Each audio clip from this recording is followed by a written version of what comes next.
Sir Arthur Conan Doyle, The Adventure of Wisteria Lodge, an audiobook narrated by David McCran. Part 1. The Singular Experience of Mr. John Scott Eccles. I find it recorded in my notebook that it was a bleak and windy day towards the end of March in the year of 1892. Holmes had received a telegram while we sat at our lunch, and he had scribbled a reply.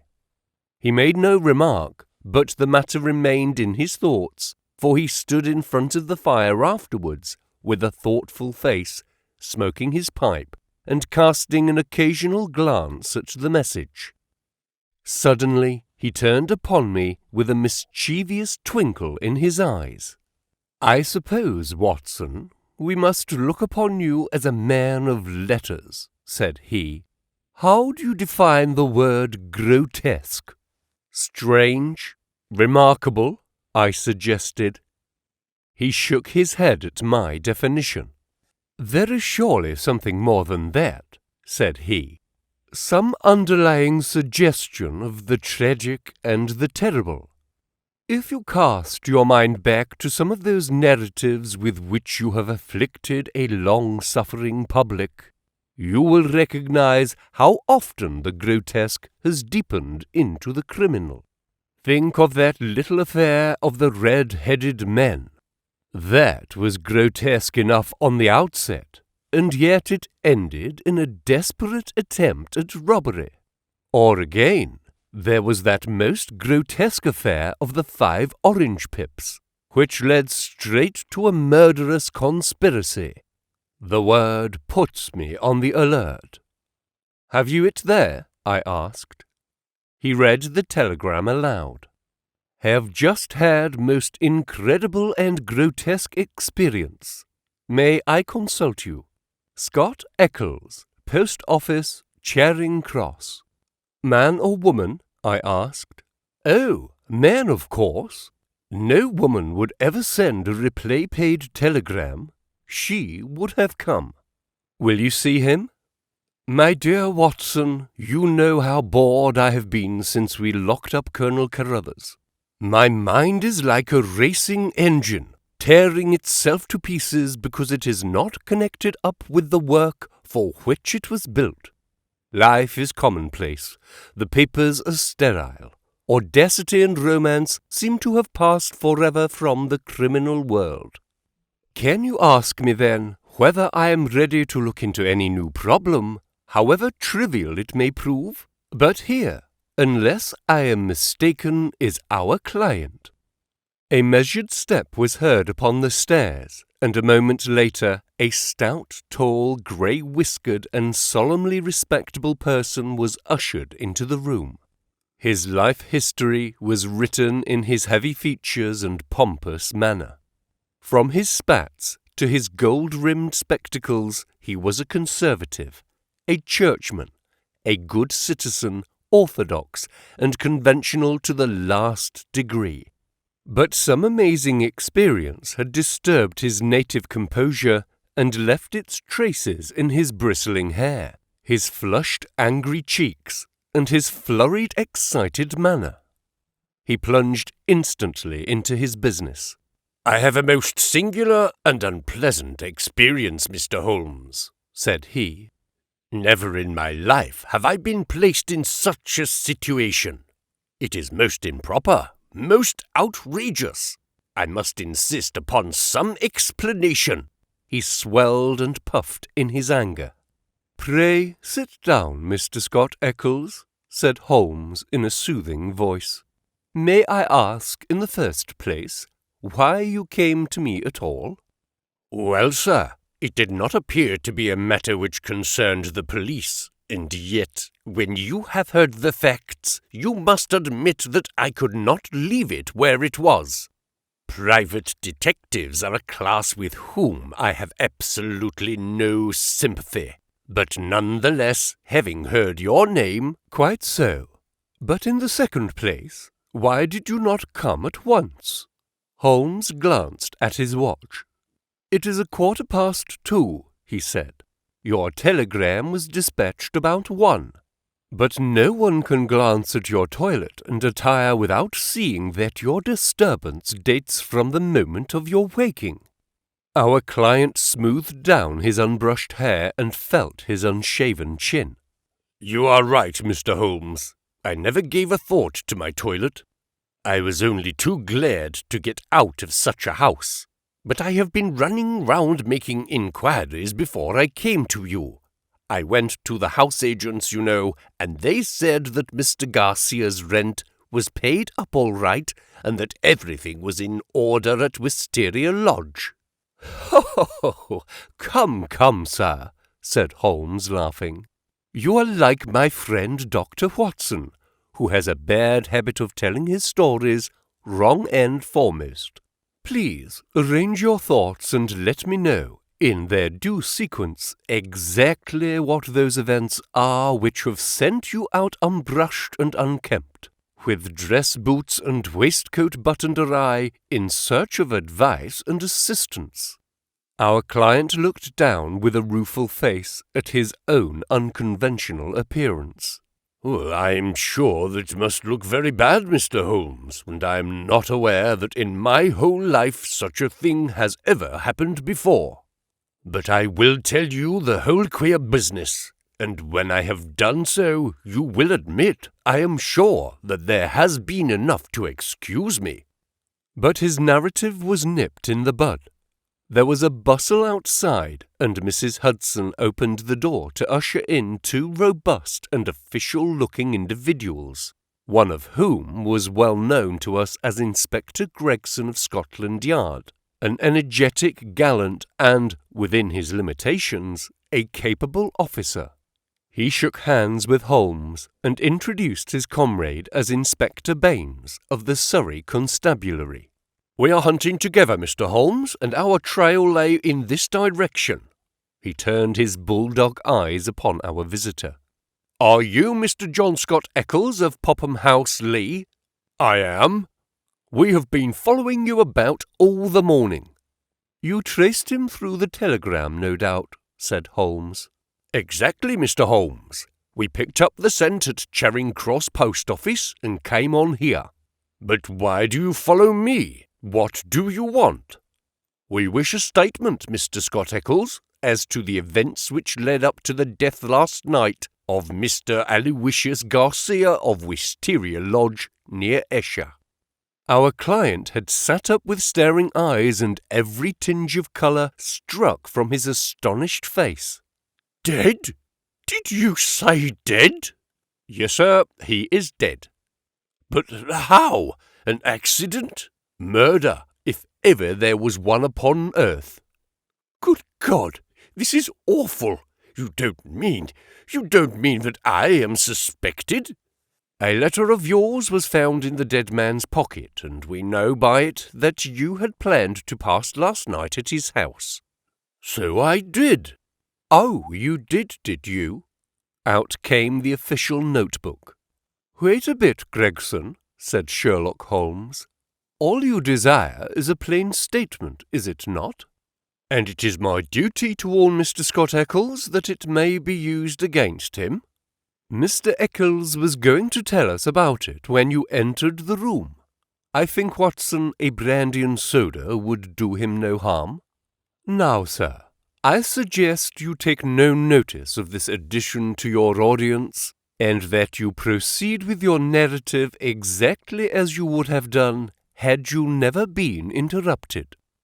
Our visitor had gulped off the brandy, and the colour had returned to his face. With a dubious glance at the inspector's notebook, he plunged at once into his extraordinary statement. "I am a bachelor," said he, "and being of a social turn, I cultivate a large number of friends. Among these are the family of a retired brewer called Melville, living at Albemarle Mansion, Kensington. It was at his table that I met some weeks ago a young fellow named Garcia. He was, I understood, of Spanish descent and connected in some way with the embassy. He spoke perfect English, was pleasing in his manners, and as good-looking a man as ever I saw in my life. In some way we struck up quite a friendship, this young fellow and I. He seemed to take a fancy to me from the first, and within 2 days of our meeting he came to see me at Lee. One thing led to another, and it ended in his inviting me out to spend a few days at his house, Wisteria Lodge between Esher and Oxshott. Yesterday evening I went to Esher to fulfill this engagement. He had described his household to me before I went there. He lived with a faithful servant, a countryman of his own, who looked after all his needs. This fellow could speak English and did his housekeeping for him. Then there was a wonderful cook, he said, a half-breed, whom he had picked up in his travels, who could serve an excellent dinner. I remember that he remarked what a queer household it was to find in the heart of Surrey, and that I agreed with him, though it has proved a good deal queerer than I thought. I drove to the place, about 2 miles on the south side of Esher. The house was a fair-sized one, standing back from the road, with a curving drive which was banked with high evergreen shrubs. It was an old, tumble-down building in a crazy state of disrepair. When the trap pulled up on the grass-grown drive in front of the blotched and weather-stained door, I had doubts as to my wisdom in visiting a man whom I knew so slightly. He opened the door himself, however, and greeted me with a great show of cordiality. I was handed over to the manservant, a melancholy, swarthy individual who led the way, my bag in his hand, to my bedroom. The whole place was depressing. Our dinner was tete-a-tete, and though my host did his best to be entertaining, his thoughts seemed to continually wander, and he talked so vaguely and wildly that I could hardly understand him. He continually drummed his fingers on the table, gnawed his nails, and gave other signs of nervous impatience. The dinner itself was neither well served nor well cooked, and the gloomy presence of the taciturn servant did not help to enliven us. I can assure you that many times in the course of the evening I wished that I could invent some excuse which would take me back to Lee. One thing comes back to my memory which may have a bearing upon the business that you 2 gentlemen are investigating. I thought nothing of it at the time. Near the end of dinner, a note was handed in by the servant. I noticed that after my host had read it, he seemed even more distrait and strange than before. He gave up all pretense at conversation and sat smoking endless cigarettes, lost in his own thoughts. But he made no remark as to the contents. About 11, I was glad to go to bed. Some time later, Garcia looked in at my door. The room was dark at the time, and asked me if I had rung. I said that I had not. He apologized for having disturbed me so late, saying that it was nearly 1 o'clock. I dropped off after this and slept soundly all night. And now I come to the amazing part of my tale. When I woke, it was broad daylight. I glanced at my watch, and the time was nearly 9. I had particularly asked to be called at 8, so I was very much astonished at this forgetfulness. I sprang up and rang for the servant. There was no response. I rang again and again with the same result. Then I came to the conclusion that the bell was out of order. I huddled on my clothes and hurried downstairs in an exceedingly bad temper to order some hot water. You can imagine my surprise when I found that there was no one there. I shouted in the hall. There was no answer. Then I ran from room to room. All were deserted. My host had shown me which was his bedroom the night before, so I knocked at the door. No reply. I turned the handle and walked in. The room was empty, and the bed had never been slept in. He had gone with the rest. The foreign host, the foreign footman, and the foreign cook all had vanished in the night. That was the end of my visit to Wisteria Lodge." Sherlock Holmes was rubbing his hands and chuckling as he added this bizarre incident to his collection of strange episodes. "Your experience is, so far as I know, perfectly unique," said he. "May I ask, sir, what you did then?" "I was furious. My first idea was that I had been the victim of some absurd practical joke. I packed my things, banged the hall door behind me, and set off for Esher, with my bag in my hand. I called at Allen Brothers, the chief land agents in the village, and found that it was from this firm that the villa had been rented. It struck me that the whole proceeding could hardly be for the purpose of making a fool of me, and that the main object must be to get out of the rent.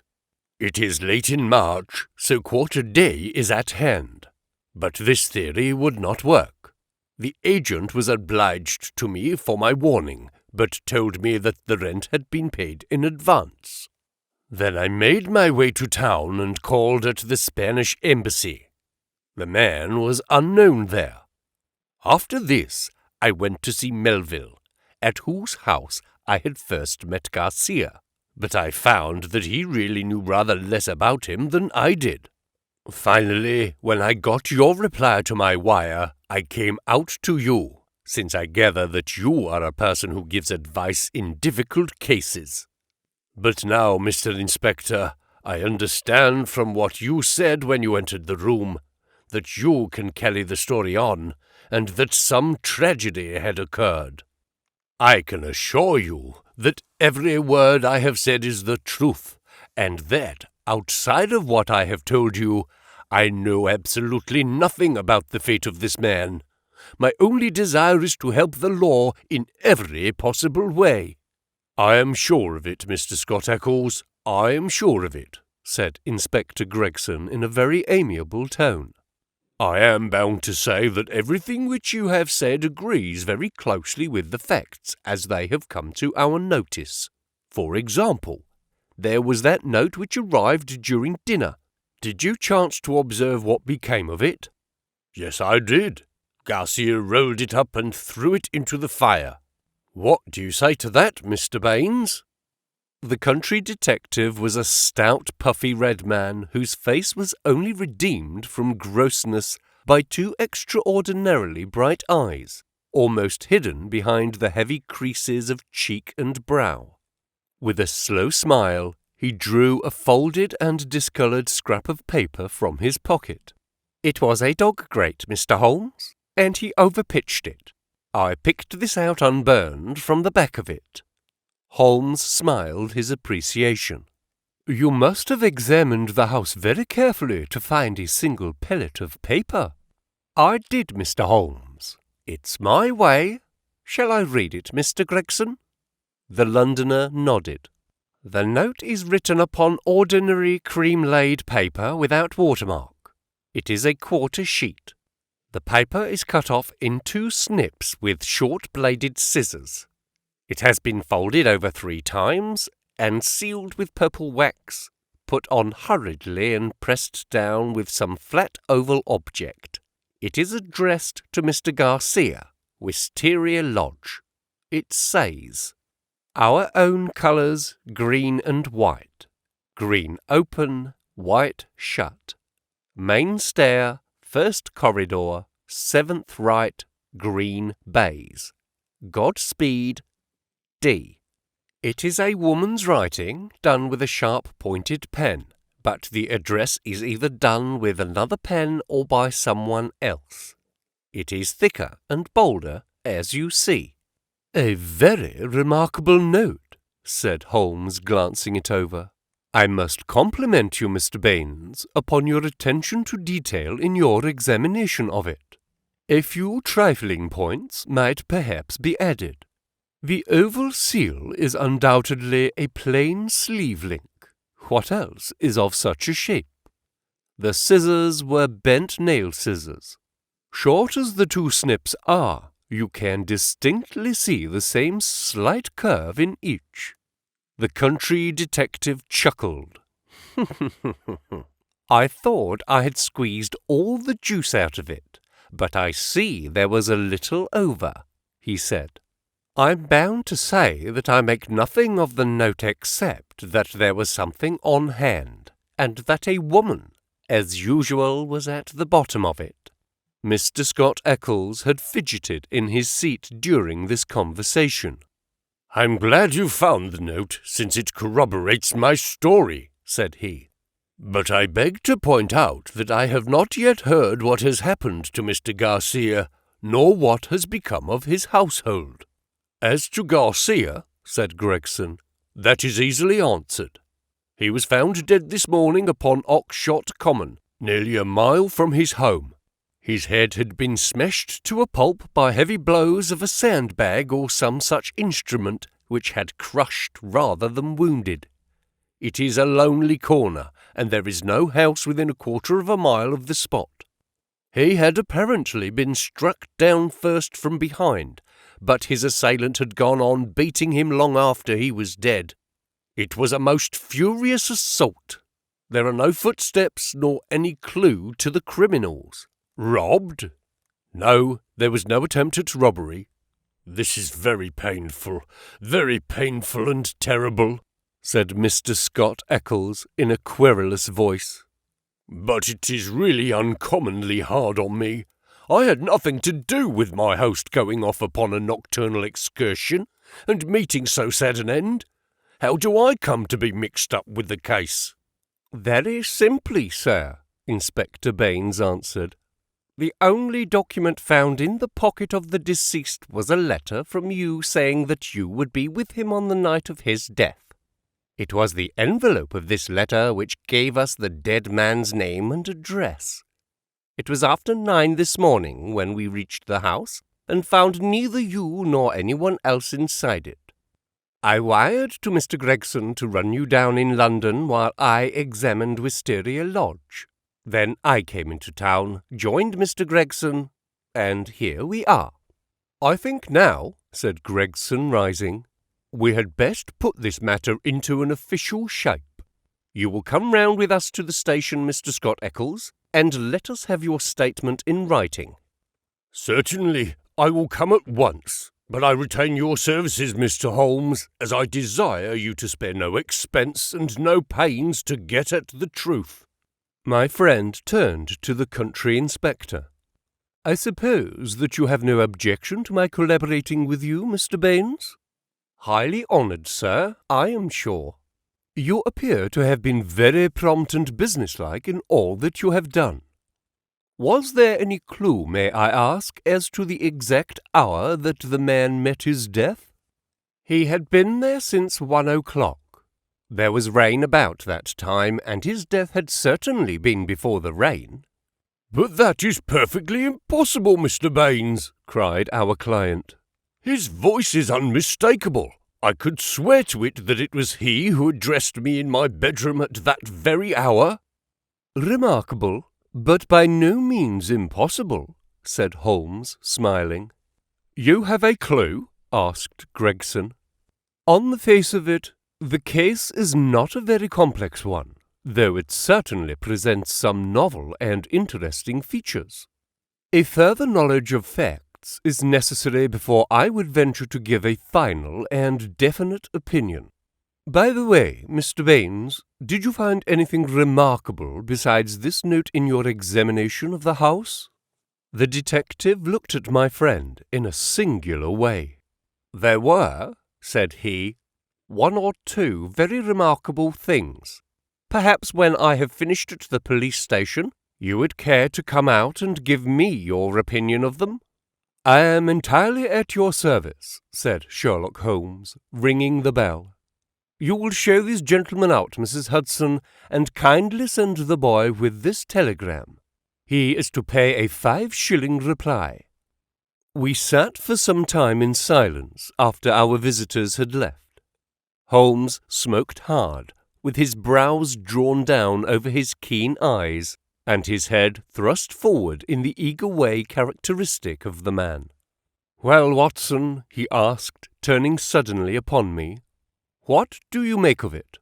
"I can make nothing of this mystification of Scott Eccles. But the crime? Well, taken with the disappearance of the man's companions, I should say that they were in some way concerned in the murder and had fled from justice. That is certainly a possible point of view. On the face of it, you must admit, however, that it is very strange that his two servants should have been in a conspiracy against him, and should have attacked him on the one night when he had a guest. They had him alone at their mercy every other night in the week.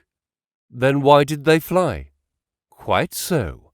Why did they fly? There is a big fact. Another big fact is the remarkable experience of our client Scott Eccles. Now, my dear Watson, it is beyond the limits of human ingenuity to furnish an explanation which would cover both of these big facts. If it were one which would also admit of the mysterious note with its very curious phraseology, why, then it would be worth accepting as a temporary hypothesis.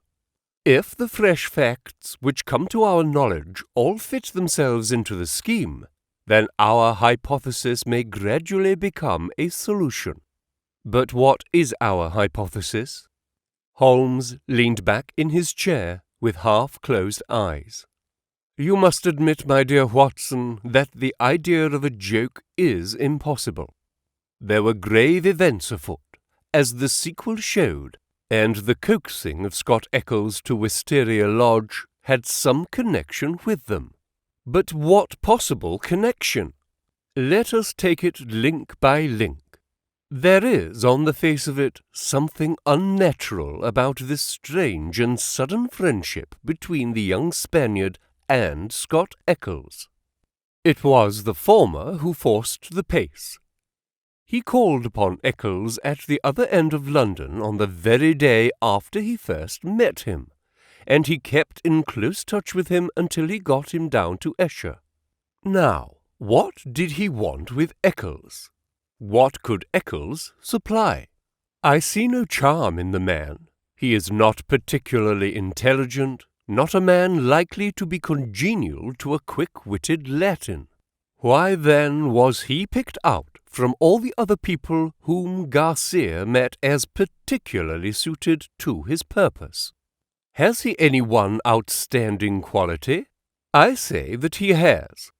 He is the very type of conventional British respectability, and the very man as a witness to impress another Briton.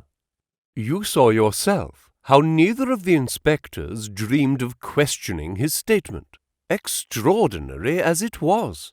But what was he to witness?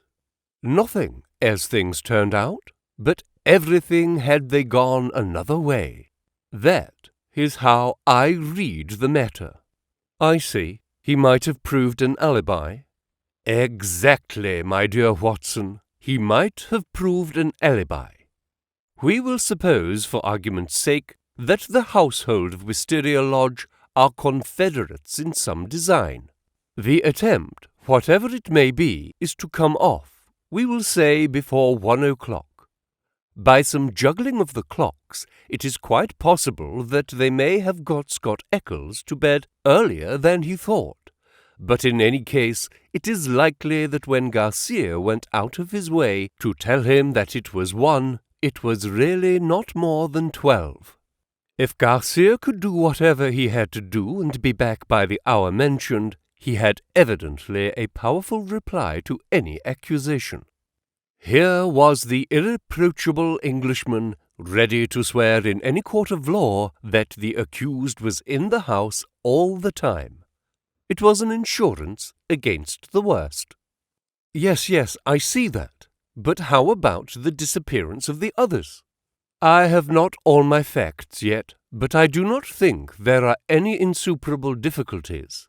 Still, it is an error to argue in front of your data. You find yourself insensibly twisting them round to fit your theories. And the message? How did it run? Our own colours, green and white. Sounds like racing. green open, white shut. That is clearly a signal. Main stair, first corridor, 7th right, green baize. This is an assignation. We may find a jealous husband at the bottom of it all. It was clearly a dangerous quest. She would not have said Godspeed had it not been so. D. That should be a guide. The man was a Spaniard. I suggest that D stands for Dolores, a common female name in Spain. Good, Watson, very good, but quite inadmissible. A Spaniard would write to a Spaniard in Spanish. The writer of this note is certainly English. Well, we can only possess our soul in patience until this excellent inspector comes back for us. Meanwhile, we can thank our lucky fate, which has rescued us for a few short hours from the insufferable fatigues of idleness. An answer had arrived to Holmes's telegram before our Surrey officer had returned. Holmes read it and was about to place it in his notebook when he caught a glimpse of my expectant face. He tossed it across with a laugh. "Ha ha ha ha! We are moving in exalted circles," said he. The telegram was a list of names and addresses. Lord Harringby, the Dingle. Sir George Folliot, Oxshott Towers. Mr. Hines, J.P., Purdley Place. Mr. James Baker Williams, Forton Old Hall. Mr. Henderson, High Gable. Reverend Joshua Stone, Nether Wolsling. "This is a very obvious way of limiting our field of operations," said Holmes. "No doubt Baynes, with his methodical mind, has already adopted some similar plan. I don't quite understand."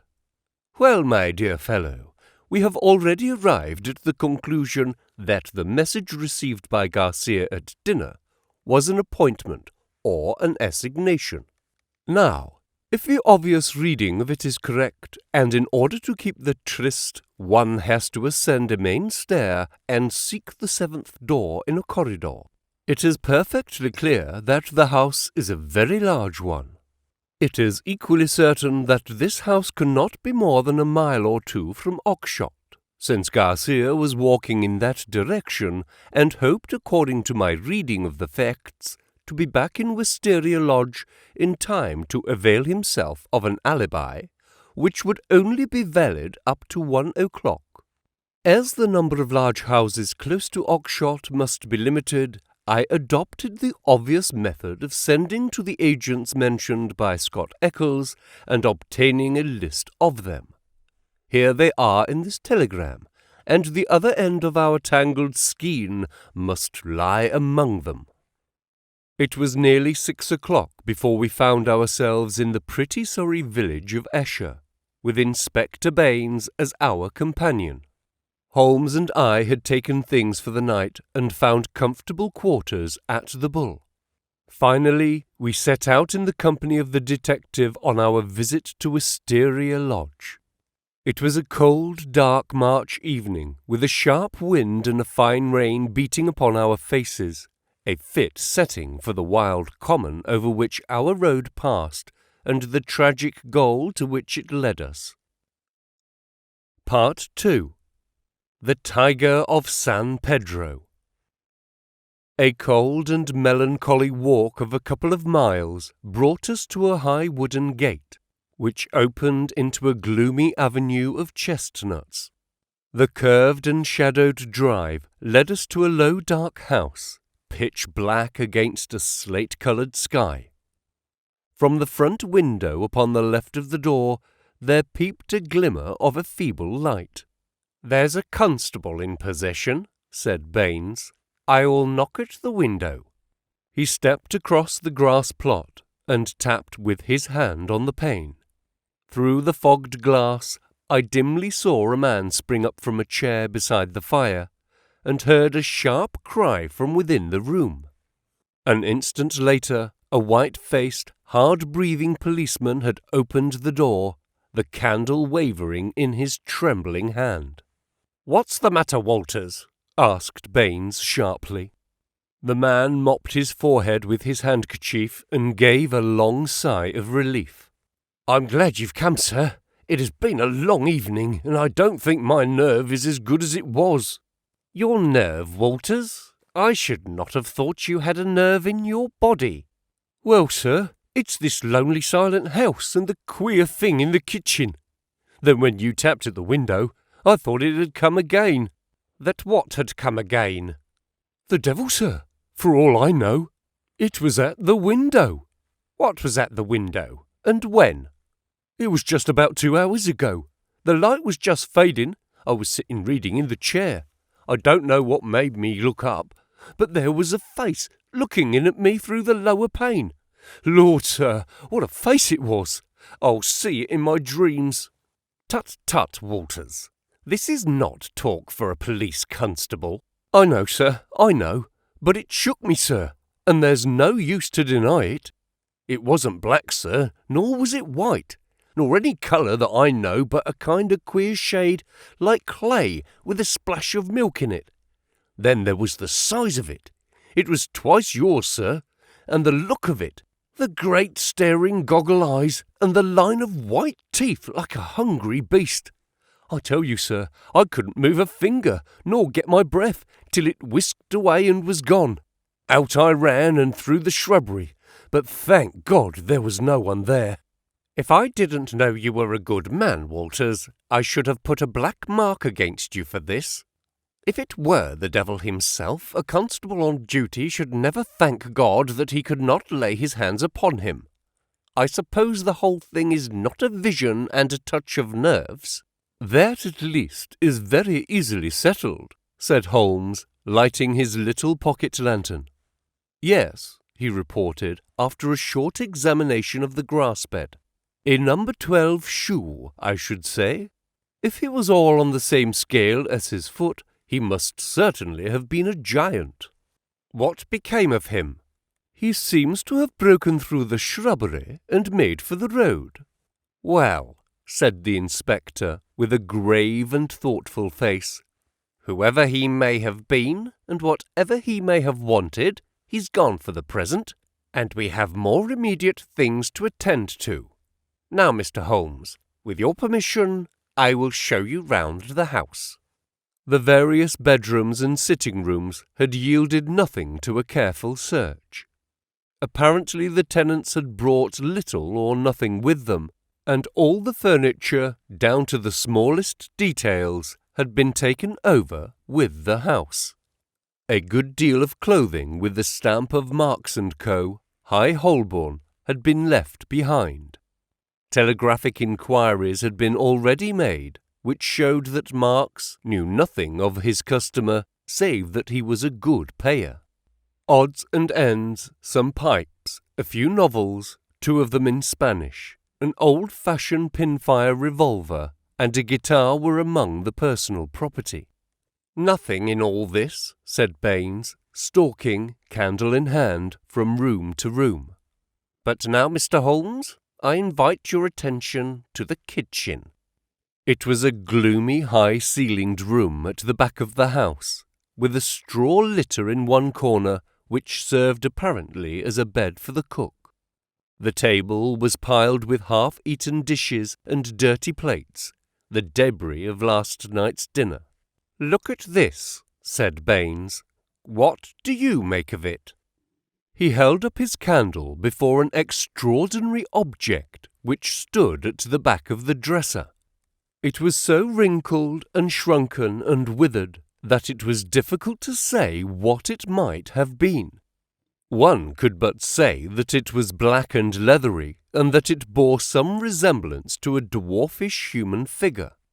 At first, as I examined it, I thought that it was a mummified Negro baby, and then it seemed a very twisted and ancient monkey. Finally, I was left in doubt as to whether it was animal or human. A double band of white shells was strung round the centre of it. "Very interesting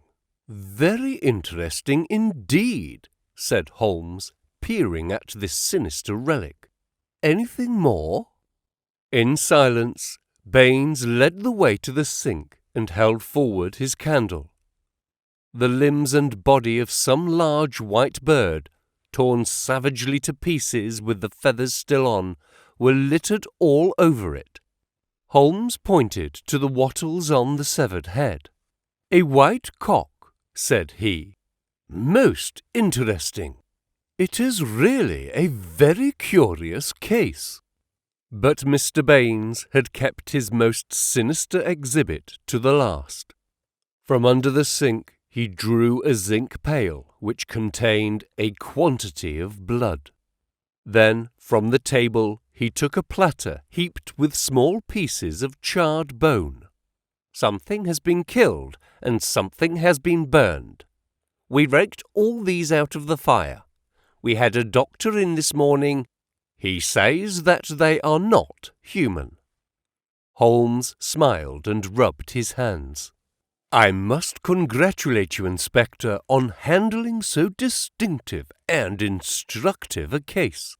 Your powers, if I may say so without offence, seem superior to your opportunities." Inspector Baynes's small eyes twinkled with pleasure. "You're right, Mr. Holmes. We stagnate in the provinces. A case of this sort gives a man a chance, and I hope that I shall take it. What do you make of these bones?" "A lamb, I should say, or a kid." "And the white cock?" "Curious, Mr. Baynes, very curious. I should say almost unique." "Yes, sir. There must have been some very strange people with some very strange ways in this house. One of them is dead. Did his companions follow him and kill him? If they did, we should have them, for every port is watched. But my own views are different. Yes, sir, my own views are very different." "You have a theory, then?" "And I'll work it myself, Mr. Holmes. It's only due to my own credit to do so. Your name is made, but I have still to make mine. I should be glad to be able to say afterwards that I had solved it without your help." Holmes laughed good-humouredly. "Well, well, Inspector," said he. "Do you follow your path, and I will follow mine. My results are always very much at your service if you care to apply to me for them. I think that I have seen all that I wish in this house, and that my time may be more profitable employed elsewhere. Au revoir, and good luck." I could tell by numerous subtle signs, which might have been lost upon anyone but myself, that Holmes was on a hot scent. As impassive as ever to the casual observer, there were none the less a subdued eagerness and suggestion of tension in his brightened eyes and brisker manner which assured me that the game was afoot. After his habit he said nothing, and after mine I asked no questions. Sufficient for me to share the sport and lend my humble help to the capture without distracting that intent brain with needless interruption. All would come round to me in due time. I waited, therefore, but to my ever-deepening disappointment I waited in vain. Day succeeded day, and my friend took no step forward. One morning he spent in town, and I learned from a casual reference that he had visited the British Museum. Save for this one excursion, he spent his days in long and often solitary walks, or in chatting with a number of village gossips, whose acquaintance he had cultivated. "I'm sure, Watson, a week in the country will be invaluable to you," he remarked. "It is very pleasant to see the first green shoots upon the hedges, and the catkins on the hazels once again. With a spud, a tin box, and an elementary book on botany, there are instructive days to be spent." He prowled about with this equipment himself, but it was a poor show of plants which he would bring back of an evening. Occasionally in our rambles we came across Inspector Baynes. His fat red face wreathed itself in smiles, and his small eyes glittered as he greeted my companion.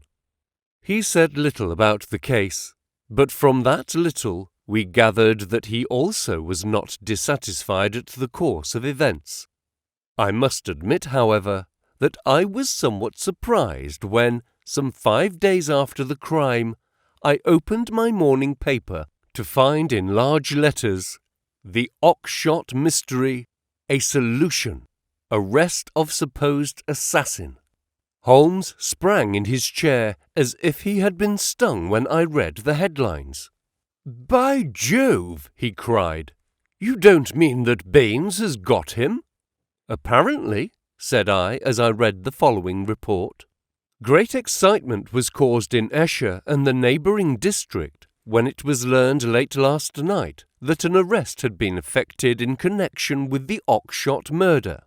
It will be remembered that Mr. Garcia of Wisteria Lodge was found dead on Oxshott Common, his body showing signs of extreme violence, and that on the same night his servant and his cook fled, which appeared to show their participation in the crime. It was suggested, but never proved, that the deceased gentleman may have had valuables in the house, and that their abstraction was the motive of the crime. Every effort was made by Inspector Baynes, who has the case in hand, to ascertain the hiding place of the fugitives, and he had good reason to believe that they had not gone far, but were lurking in some retreat which had been already prepared. It was certain from the first, however, that they would eventually be detected, as the cook, from the evidence of 1 or 2 tradespeople who have caught a glimpse of him through the window, was a man of most remarkable appearance, being a huge and hideous mulatto, with yellowish features of a pronounced negroid type. This man has been seen since the crime, for he was detected and pursued by Constable Walters on the same evening, when he had the audacity to revisit Wisteria Lodge.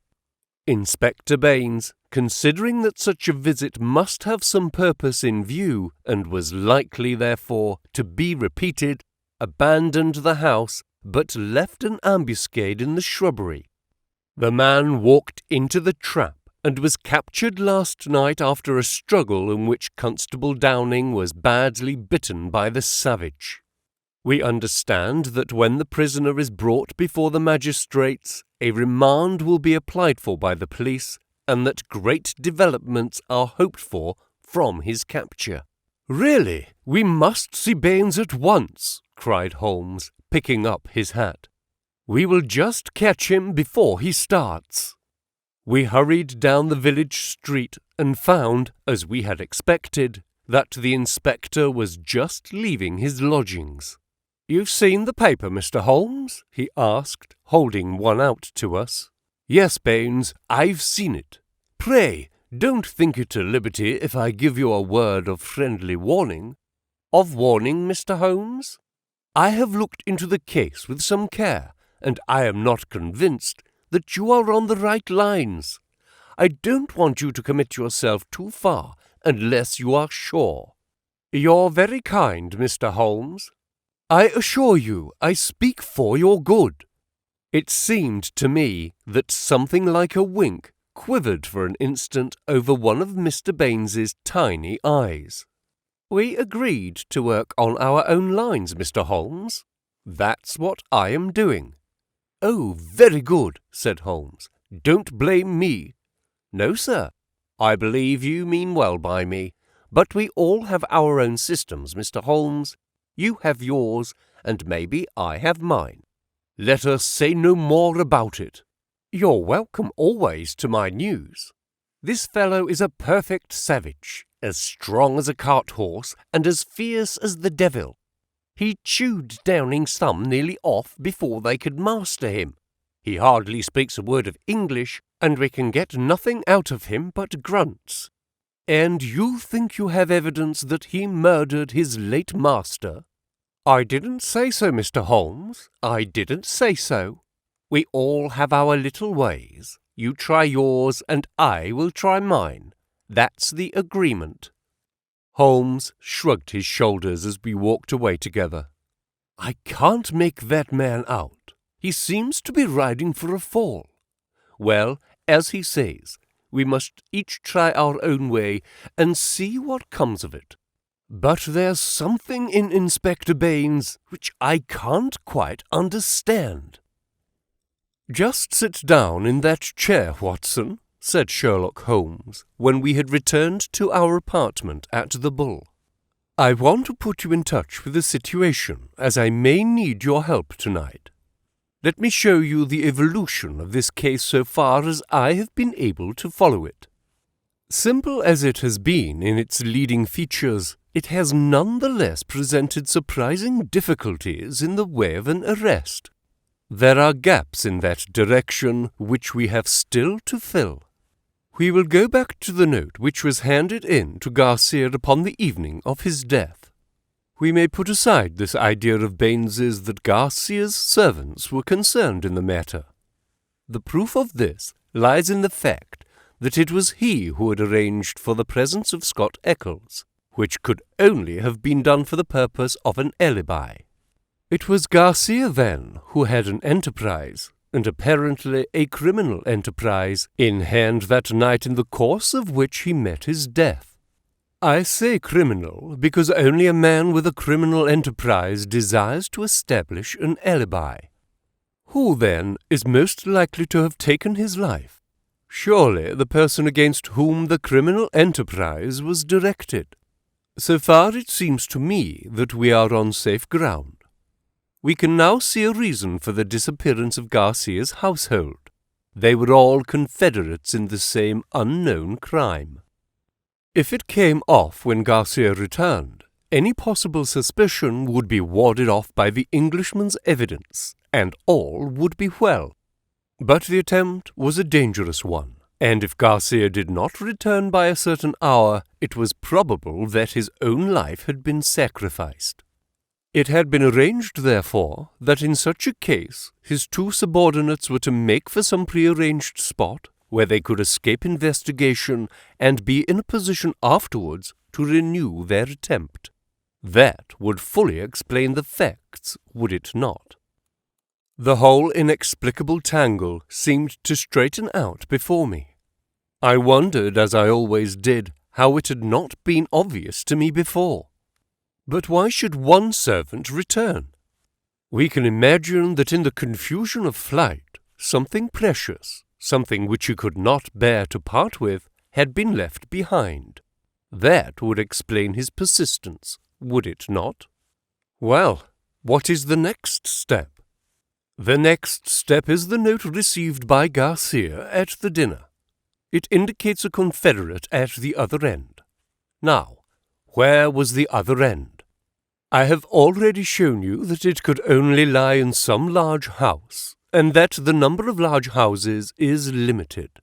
My first days in this village were devoted to a series of walks in which the intervals of my botanical researches I made a reconnaissance of all the large houses and an examination of the family history of the occupants. One house and only one riveted my attention. It is the famous old Jacobean Grange of High Gable, 1 mile on the farther side of Oxshott, and less than half a mile from the scene of the tragedy. The other mansions belonged to prosaic and respectable people who live far aloof from romance. But Mr. Henderson of High Gable was by all accounts a curious man, to whom curious adventures might befall. I concentrated my attention, therefore, upon him and his household. A singular set of people, Watson.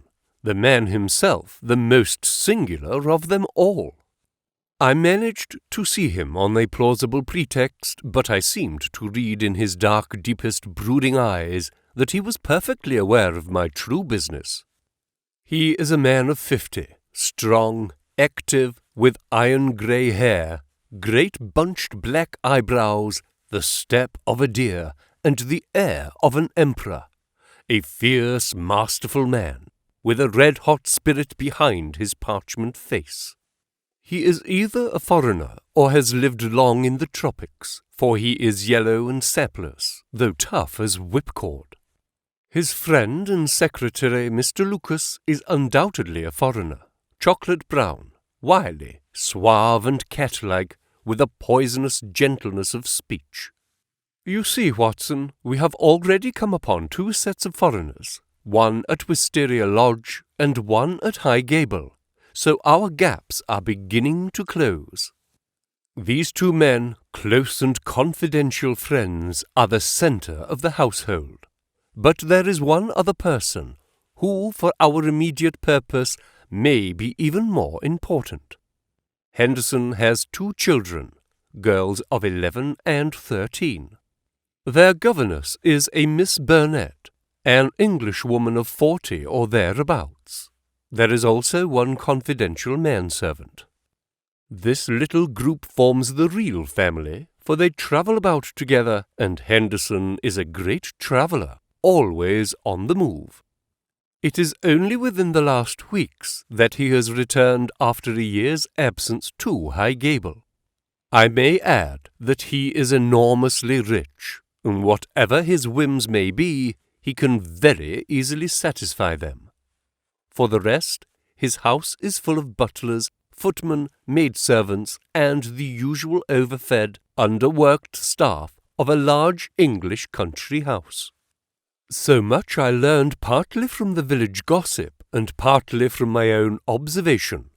There are no better instruments than discharged servants with a grievance, and I was lucky enough to find one. I call it luck, but it would not have come my way had I not been looking out for it. As Baynes remarks, we all have our systems. It was my system which enabled me to find John Warner, late gardener of High Gable, sacked in a moment of temper by his imperious employer.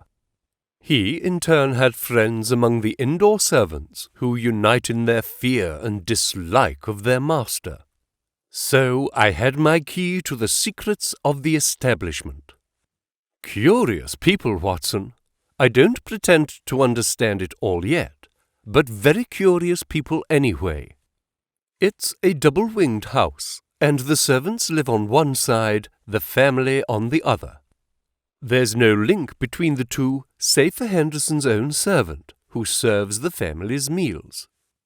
Everything is carried to a certain door, which forms the one connection. Governess and children hardly go out at all, except in the garden. Henderson never by any chance walks alone. His dark secretary is like his shadow. The gossip among the servants is that their master is terribly afraid of something. Sold his soul to the devil in exchange for money, says Warner, and expects his creditor to come up and claim his own. Where they came from, or who they are, nobody has an idea. They are very violent. Twice Henderson has lashed at folk with his dog whip, and only his long purse and heavy compensation have kept him out of the courts. Well now, Watson, let us judge the situation by this new information. We may take it that the letter came out of this strange household and was an invitation to Garcia to carry out some attempt which had already been planned. Who wrote the note? It was someone within the citadel, and it was a woman. Who then but Miss Burnett, the governess? All our reasoning seems to point that way. At any rate, we may take it as a hypothesis and see what consequences it would entail. I may add that Miss Burnett's age and character make it certain that my first idea that there might be a love interest in our story is out of the question. If she wrote the note, she was presumably the friend and confederate of Garcia. What then might she be expected to do if she heard of his death? If he met it in some nefarious enterprise, her lips might be sealed. Still, in her heart she must retain bitterness and hatred against those who had killed him, and would presumably help so far as she could to have revenge upon them. Could we see her then, and try to use her? That was my first thought. But now we come to a sinister fact. Miss Burnett has not been seen by any human eye since the night of the murder. From that evening, she has utterly vanished. Is she alive? Has she perhaps met her end on the same night as the friend whom she had summoned? Or is she merely a prisoner? There is the point which we still have to decide. You will appreciate the difficulty of the situation, Watson. There is nothing upon which we can apply for a warrant. Our whole scheme might seem fantastic if laid before a magistrate. The woman's disappearance counts for nothing, since in that extraordinary household any member of it might be invisible for a week. And yet she may at the present moment be in danger of her life. All I can do is to watch the house and leave my agent Warner on guard at the gates. We can't let a situation continue. If the law can do nothing, we must take the risk ourselves. What do you suggest? I know which is her room. It is accessible from the top of an outhouse. My suggestion is that you and I go tonight and see if we can strike at the very heart of the mystery. It was not, I must confess, a very alluring prospect. The old house, with its atmosphere of murder, the singular and formidable inhabitants, the unknown dangers of the approach, and the fact that we were putting ourselves legally in a false position, all combined to damp my ardour. But there was something in the ice-cold reasoning of Holmes which made it impossible to shrink from any adventure which he might recommend. One knew that thus, and only thus, could a solution be found. I clasped his hand in silence, and the die was cast. But it was not destined that our investigation should have so adventurous an ending. It was about 5 o'clock, and the shadows of the March evening were beginning to fall, when an excited rustic rushed into our room. "They've gone, Mr. Holmes. They went by the last train. The lady broke away, and I've got her in a cab downstairs." "Excellent, Warner!" cried Holmes, springing to his feet. "Watson, the gaps are closing rapidly." In the cab was a woman, half collapsed from nervous exhaustion. She bore upon her aquiline and emaciated face the traces of some recent tragedy. Her head hung listlessly upon her breast, but as she raised it and turned her dull eyes upon us, I saw that her pupils were dark dots in the centre of the broad grey iris. She was drugged with opium. "I watched at the gate, same as you advised, Mr. Holmes," said our emissary, the discharged gardener. "When the carriage came out, I followed it to the station. She was like one walking in her sleep, but when they tried to get her into the train, she came to life and struggled. They pushed her into the carriage. She fought her way out again. I took her part, got her into a cab, and here we are. I shan't forget the face at the carriage window as I led her away.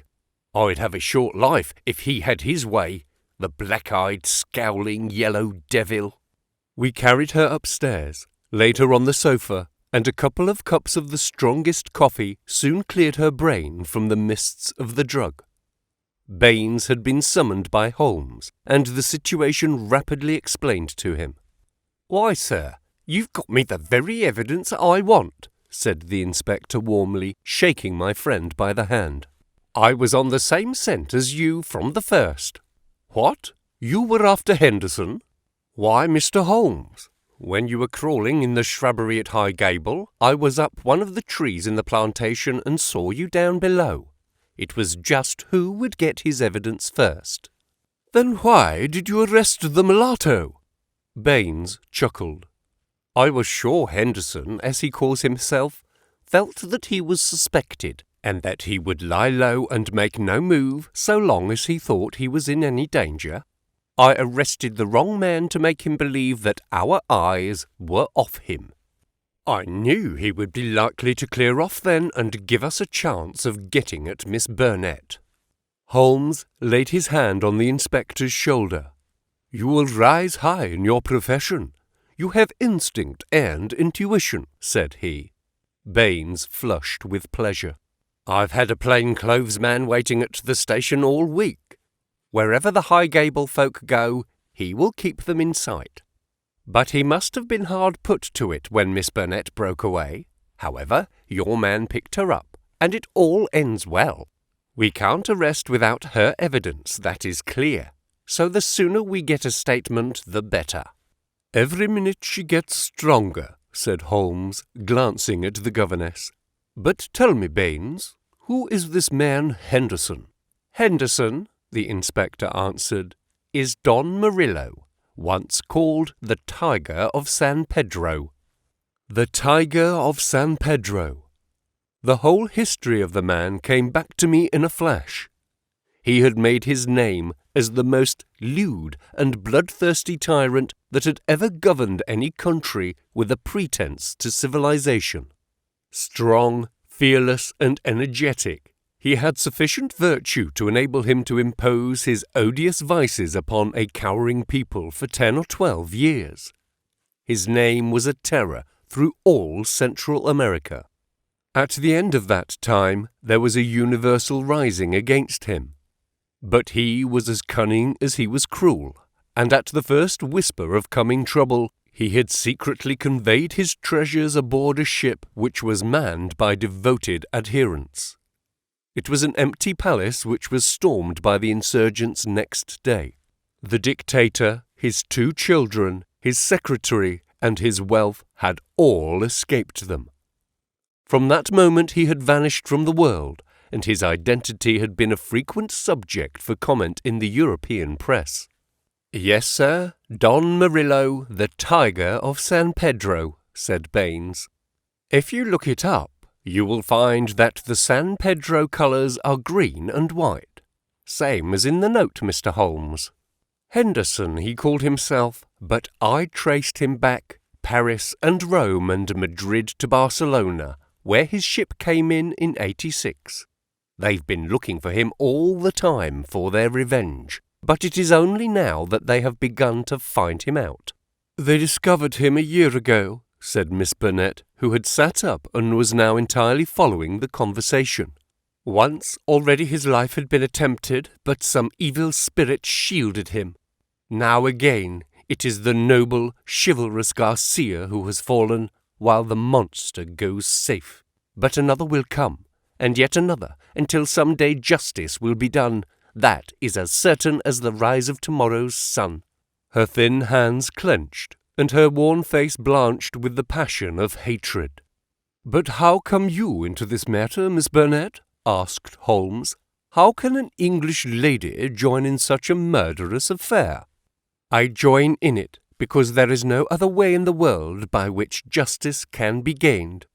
What does the law of England care for the rivers of blood shed years ago in San Pedro, or for the shipload of treasure which this man has stolen?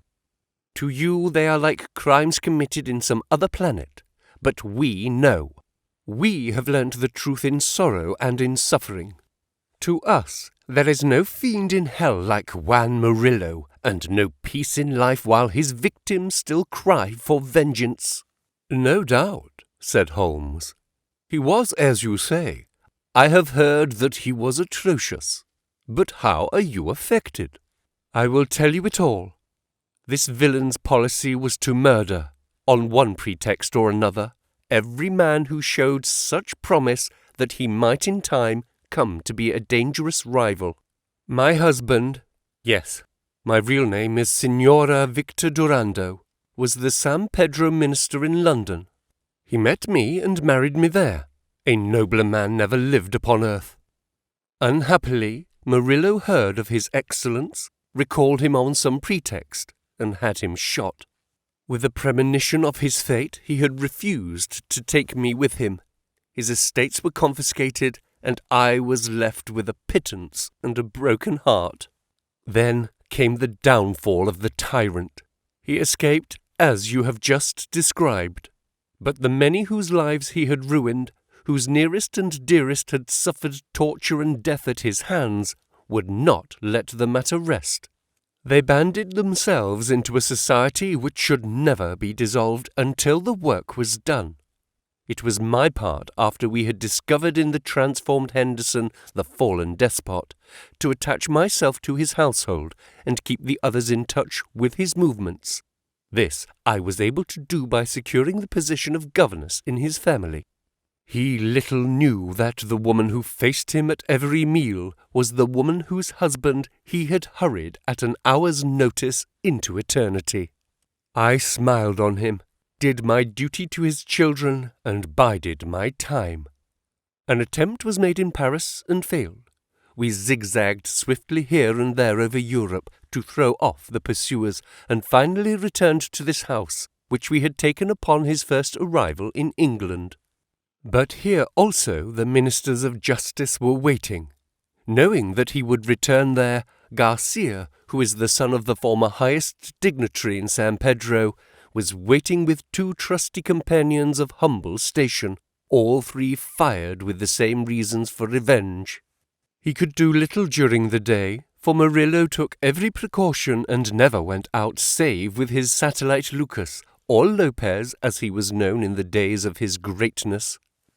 At night, however, he slept alone, and the avenger might find him.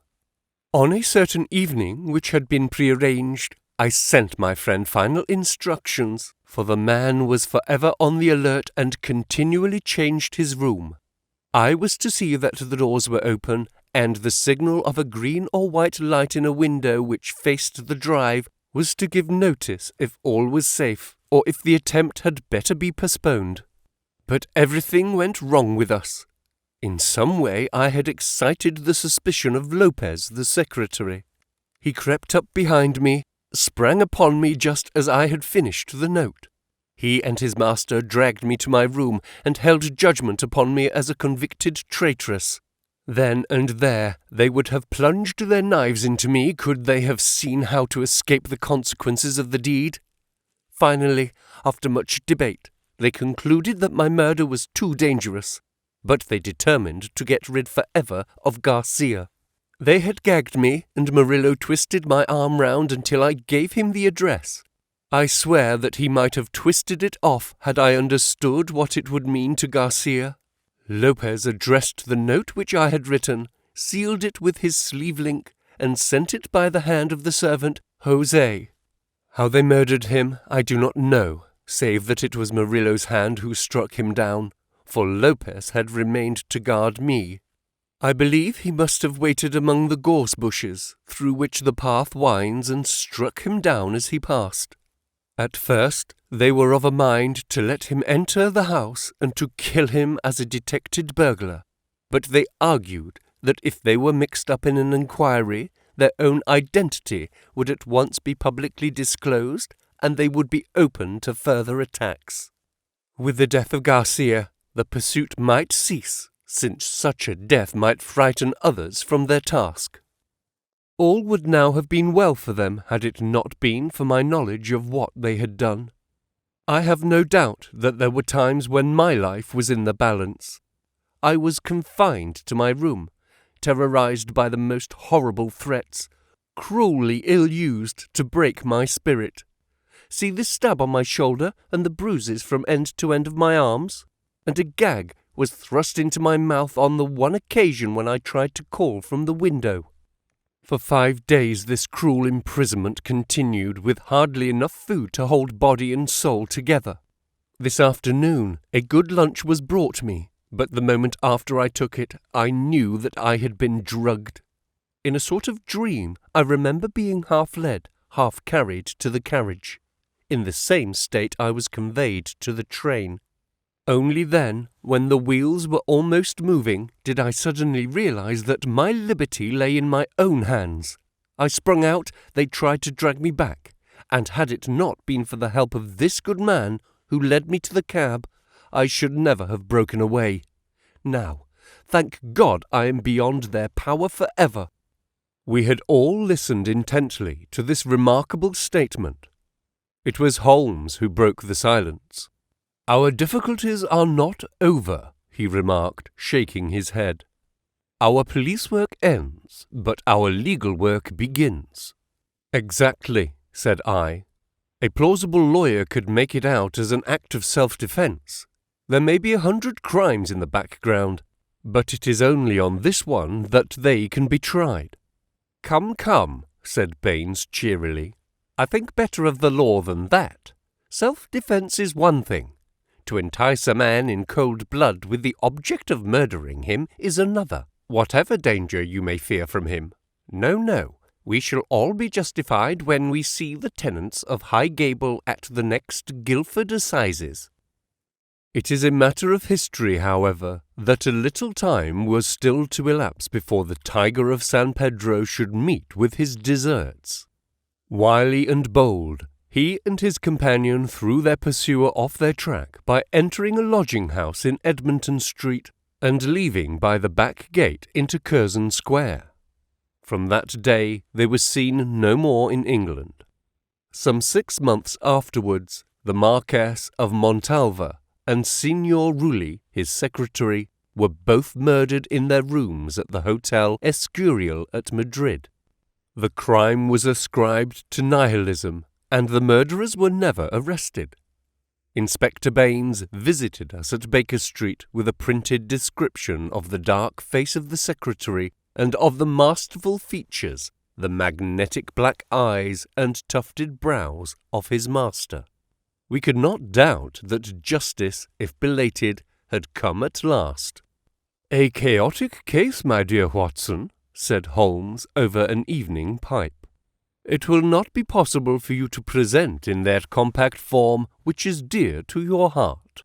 It covers 2 continents, concerns 2 groups of mysterious persons, and is further complicated by the highly respectable presence of our friend Scott Eccles, whose inclusion shows me that the deceased Garcia had a scheming mind and a well-developed instinct of self-preservation. It is remarkable only for the fact that amid a perfect jungle of possibilities, we, with our worthy collaborator the Inspector, have kept our close hold on the essentials and so been guided along the crooked and winding path. Is there any point which is not clear to you? The object of the mulatto cook's return. I think that the strange creature in the kitchen may account for it. The man was a primitive savage from the backwoods of San Pedro, and this was his fetish. When his companion and he had fled to some prearranged retreat, already occupied no doubt by a confederate, the companion had persuaded him to leave so compromising an article of furniture. But the mulatto's heart was with it, and he was driven back to it next day when, on reconnoitring through the window, he found Policeman Walters in possession. He waited 3 days longer, and then his piety or his superstition drove him to try once more. Inspector Baynes, who, with his usual astuteness, had minimized the incident before me, had really recognized its importance and had left a trap into which the creature walked. Any other point, Watson? The torn bird, the pail of blood, the charred bones, all the mystery of that weird kitchen. Holmes smiled as he turned up an entry in his notebook. I spent morning in the British Museum, reading up on that and other points. Here is a quotation from Eckermann's Voodooism and the Negroid religions. The true voodoo worshipper attempts nothing of importance without certain sacrifices which are intended to propitiate his unclean gods. In extreme cases, these rites take the form of human sacrifices followed by cannibalism. The more usual victims are a white cock which is plucked in pieces alive, or a black goat whose throat is cut and body burned. So, you see our savage friend was very orthodox in his ritual. It is grotesque, Watson, Holmes added, as he slowly fastened his notebook. But, as I have had occasion to remark, there is but one step from the grotesque to the horrible.